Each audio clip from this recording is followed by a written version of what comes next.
Hello viewers, welcome to Japanese শিখো। আজকে আমরা জানব কিভাবে আমরা জাপানিজ ভাষায় গ্রিটিং করে থাকি। প্রথমত আপনারা দেখতে পাচ্ছেন যে সকালে বা ভোর সকাল থেকে দুপুর 12টা পর্যন্ত আমরা বলে থাকি ওহাইও ওহাইও।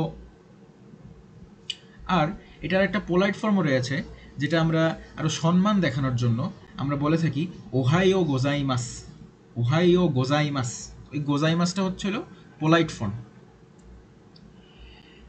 পরে আমরা দুপুর 12টা থেকে বিকাল পর্যন্ত বলে থাকি খোননিচিওয়া খোননিচিওয়া খোননিচিওয়া। আর শেষে আমরা সন্ধ্যা থেকে রাত পর্যন্ত বলে থাকি খোমবাংওয়া খোমবাংওয়া খোমবাংওয়া। তো এভাবেই আমরা জাপানিজ ভাষায় একজন একজনকে গ্রিটিং করে থাকি। Thank you very much for watching. Like, comment and share.